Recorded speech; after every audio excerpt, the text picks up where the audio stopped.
150 to 200, that is the number of slots that are available for the scholarship, and so many of my students have gotten the MEC scholarship. So if you follow all of the things that I teach you in this video, the chance that you are going to get the scholarship is extremely high. I have worksheets for the scholarship. The link is in the description box. Go ahead and get the worksheets and use them, because trust me, do not apply by yourself. Use those worksheets, step-by-step guide, and that is how you are going to stand out from the crowd and get it. So let us start with crafting a winning Schwarzman Scholars application. What are the things that are needed? This is part one of a two-part video. The second video, we're going to actually focus on other things, but we've divided the video into two aspects such that you can focus on this particular things that we're going to discuss here, and in the second video you can focus on the other things. So what is the first thing that is going to help you stand out and get this scholarship? It is very important that you build a cohesive narrative and not a checklist. Everything has to fit in together like a puzzle. As you can see here, the resume, the SOP, the leadership essay, and the letters of recommendations, they have to fit in. Do not recycle. As you can see here, it says a Get or wrote essay will fail here. Schwarzman selects specifically for cross-cultural impact. So many of you have been applying for a ton of scholarships, the Rhodes Scholarship, the Gates Scholarship, and you've been writing a lot of essays for all of these scholarships, right? Well, this is to tell you that those types of essays that you write for all of those scholarships, it is not going to cut it here. If you write those type of essays, you are going to lose. And I'm going to be showing you exactly what you should input in the leadership essay as well as in the statement of purpose, okay? So let's start here with the show your leadership ceiling. The committee is asking a specific question, not just what you have accomplished, but what your record suggests about your future influence within a global context. I always tell you all, start with thinking about the goal of the scholarship provider and how can you raise your hand up and say, pick me from this group of other people because I am not like the others. You can actually do that by understanding the goal of the scholarship provider. So what is the goal of the Schwarzman scholarship providers? They want people that can have future influence within a global context. So how can you show that you have had or you are going to be someone who is going to have influence? It is very important that you remember that and keep it at the back of your head. So here you have a regular applicant is going to say, I have a 3.9 GPA and I won 3 academic awards. That is going to cut it. That is not going to cut it for the Schwarzman scholarship. You have to say something like, I have a 3.7 GPA. Can you see that the GPA in this particular case is actually lower than the GPA in the case where you're not going to be accepted? I have a 3.7 GPA. I mobilized about 1,000 people for a local cause, and I have a clear vision for global health policy. That is you tying in your goals, tying in some kind of show us, do not tell us. 1,000, that number already tells the impact of what you're doing, and then plus your GPA. So this is not one of those scholarships where, oh, you have a good GPA and then it already shows that you have a good chance of getting it. Not at all. You will have to show some things to show that you are definitely someone that has been active within your community and actively building leadership, and someone who has that trajectory of changing the world in one way or the other in your study major, okay? So let's look at the resume, a leadership track record. Your resume is a maximum of 2 pages, okay? And it is not a standard job history kind of a resume. You have to highlight clubs, internships, volunteer work where you actively drove kind of change, okay? So here they say that normally you can say organized events for international students. No. You have to say something like mobilize 50. That number is extremely important because they want to be able to quantify whatever it is that you did. For a launch-wide campus sustainability initiative, reducing waste 20%. Highlight on 20% as well as highlight on 50 students. That is what they are talking about, the importance of showing the numbers and such that people can sort of gauge the impact of what you have done. Resume hacks here: quantify and polish. Remember we spoke about 50 students.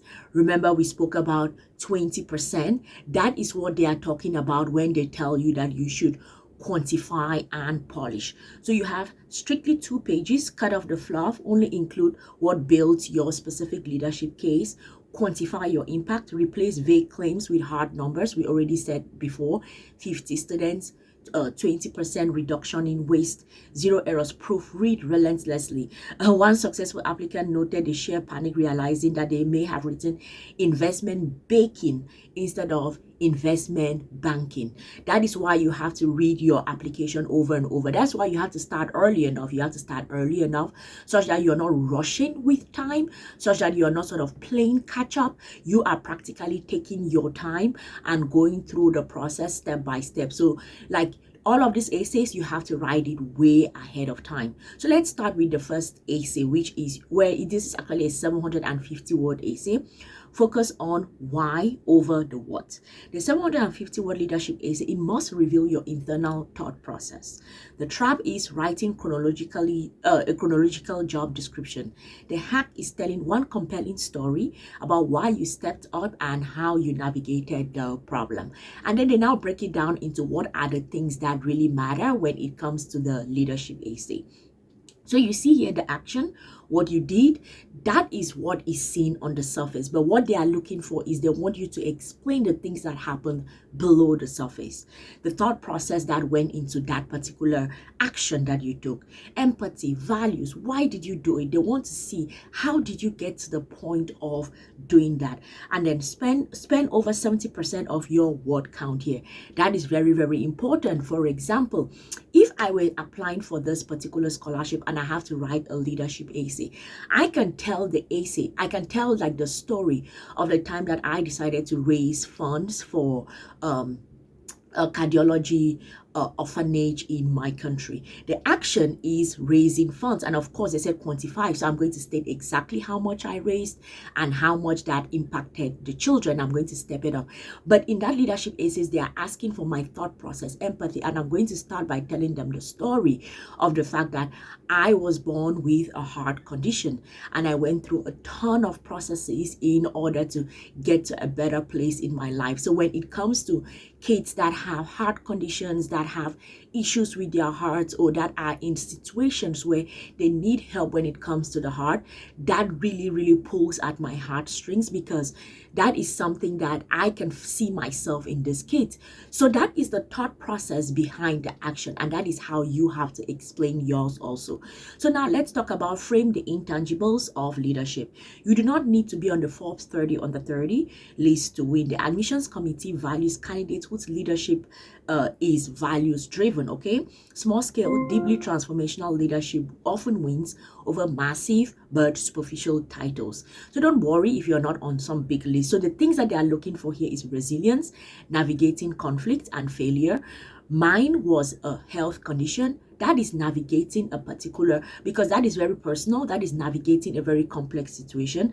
Vision, anticipating trends for the future. Empathy, understanding diverse viewpoints. So if you're someone who has sort of led some kind of a group in your school, who has created some kind of organizations or whatever, for me, what that did for me is it helped me become a better person in terms of empathy and caring for persons with disability. It led me to studying disability science when I was doing my bachelor's degree. So you can see how empathy can lead you to take various leadership roles. When I was in the university, I actually volunteered. Immediately I got out of university, I volunteered teaching kids with disabilities in my hometown, and I still remember very vividly the parents of these kids and how some of them were actually living not too far away from me, and I had to sort of pick their kids up and remind the parents that, oh, we have to go to school on this day, how are they doing?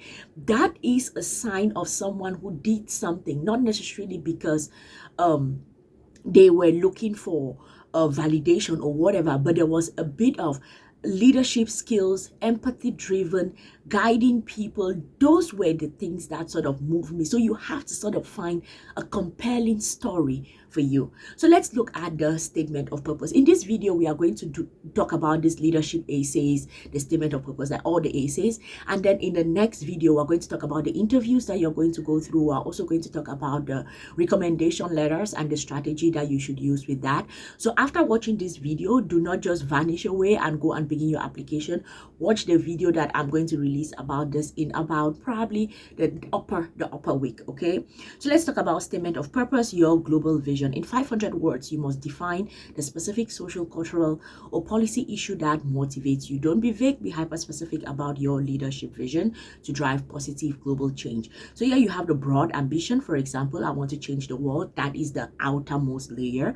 And then you step inside. Field of interest, I am interested in health policy. That is a little bit specific. And then now you get into the hyper specific one. This is, I want to lead global health policy combating infectious diseases in Southeast Asia. Now that is very specific, location specific, disease specific. It's not just health policy anymore. So you have to think broad, put it a bit specific, and then put it very, very specific. Okay, now let's talk about the Why China angle, because this is a fully funded scholarship that is going to take you to Tsinghua University in China. That is where you're going to do your master's. So why China? Okay, the SOP the SOP fails if it doesn't explain why a year in Beijing is the missing piece to your puzzle. You must demonstrate intercultural competency by linking your specific issue to China's contemporary development. You have to get up to speed, especially in your field. Like, what are the things that China is doing with reference to your field? You have to get up to speed with that information. So you have your current state, and then you have the Schwarzman College and at Tsinghua University. As I said, 3 things that you should discuss: the core curriculum, the deep dive immersive program, and then the alumni network, and how all of that is going to help you towards your future vision. So you have to take some time to do some due diligence about the curriculum that you're going to go through, what they offer at Tsinghua University, and of course what are the programs that they have, and then the alumni network, how all of that is going to tie in together in order to help you your future. So you have to practically justify why it is a good idea for you to go study in China at Tsinghua University under this particular scholarship. Okay, now let's talk about the short answers and the 1-minute video. We are going to talk a little bit more about the short answers in the next video, but I just want to mention about this 1-minute video and let you know that, number one, it's not compulsory. It is not compulsory to do it, but after reading a ton of past scholars and those that got the scholarship, they say that it is actually advisable to do it. It is something that it is going to help you if you do it. So let's talk about it. So in this particular video that you're going to do, you are practically discussing like your past in the video background, or 0 to 20 seconds you talk about your past, your background, and then for 20 to 40 seconds you talk about your current passion. What are the things that you want to do? The example here is health policy. And then 40 to 60 seconds what you bring to the cohort, right? If you're able to structure it that way, your background and your roots, your current passion, and then what you bring to the cohort, that puts you in a very good position. And as I said already, it is not like compulsory for you to do it, but it is highly advisable that you should shoot this 1-minute video and submit it as part of your application documents. Okay, now let's go to recommendations. We're just going to mention it here. As I said, we're going to do another video really doing a deep dive into the recommendation. So recommendation, the insights actually beat the title. You need 3 letters. You need 3 letters of recommendations, and at least one must explicitly address your leadership. Brief your recommenders and share your essays with them so their letters aligned with your narrative. You practically need to book a meeting, sit down with your recommenders, explain everything, send them all the files that you're using to apply all the essays you have written, such that it can be in sync. As I said, familiarity with your work is extremely important, and then the title or the prestige of the recommender. What you should not look for is what is at this top at this bottom below here, the trap: vague or unhelpful. Maybe it's someone that has a huge title, but the person doesn't even know the things that you've been through, your leadership skills, and the person writes a very generalized recommendation letter. That is not going to help you. The sweet spot is actually the yellow star here, where you're looking for someone that has directly supervised you, and then someone that practically is super familiar with your work and is like your supervisor. The person does not have to be some kind of the dean of the university or some big shot at some company. It does not have to be that way. As long as that person actually is familiar with their work and also can really speak to maybe a time in your life where you were struggling, the things that you went through, how you got over it, how the person watched you become a better leader. That is like gold if you're able to find someone that can write that kind of a recommendation letter to you. And for the thing is, what I'll advise you is you can actually have a draft of this recommendation letter, and then when you give it now to the person that will write it for you, y'all can discuss it, and then at least the person now has something that they can build off of, take off some words, change some things, and then make it very personalized from their perspective. Okay, common pitfalls that you should avoid: number one, vagueness.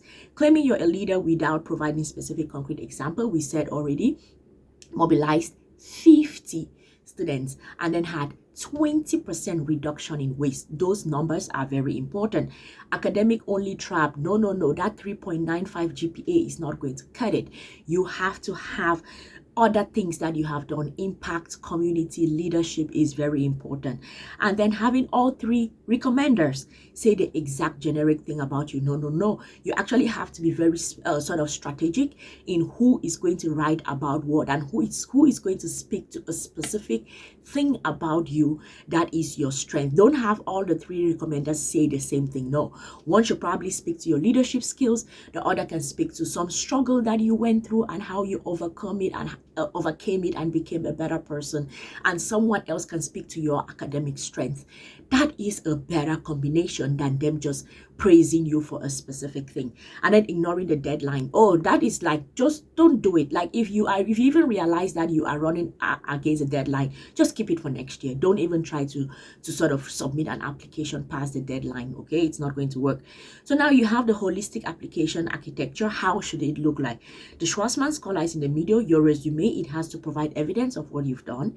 The leadership essay, it is the heart of your application. It has to show how you lead and why. Remember, we talked about what happened and then the things that below it, the thought process that made you to do that particular action. The letters of recommendation, as we've already spoken about, three recommenders should approach it from three different perspectives. And then your statement of purpose, we've already spoken about this. So I hope that you all were, if you did not get all the information about the statement of purpose, pause the video, go back to it, watch one more time, take notes, because it's very important. And the last thing that you really should know is that authenticity is your greatest strategy. The admissions committee is looking for real humans, not perfect robots. Don't try to write what you think they want to hear. Trust your unique journey, own your narrative, and show them exactly how you plan to impact the world. It is your chance to tell them your story and show them that whatever it is that is motivating you is worth them investing in you. And if you're able to follow that, the chance that you're going to get the scholarship is extremely high. By the way, I have worksheets to guide you step by step throughout this application process, so please let me know in the comment section if you are interested in the worksheets. I'm going to put the link to the worksheets in the comment section. I'm also going to put it in the description box, so please go ahead and grab yourself one of those worksheets. Do not apply without having a guide. I'm going to break down these essays into bits, break down the SOP into bits, so that you have a step-by-step guide on how to write it. Do not guesswork it. As I said already, so many people who watch my videos, who were part of my mentorship program, got the MEX scholarship, and you want to be amongst those that are actually winning. So do well to get those worksheets. And also, you guys, I have a scholarship success lab. This is a lab that provides everything that you need to prepare you for scholarships. A scholarship is something that is extremely uncertain. You cannot determine that someone is going to get a scholarship or not, but you can give them the resources and everything that they need to empower them and guide them step by step throughout the process. So if you want to be a member of my first ever scholarship success membership community, let me know in the comment section and I'm going to add you all there. I hope that this was helpful. Do well to like this video, save this video, share this video. I'm going to see you all in the next one. Peace.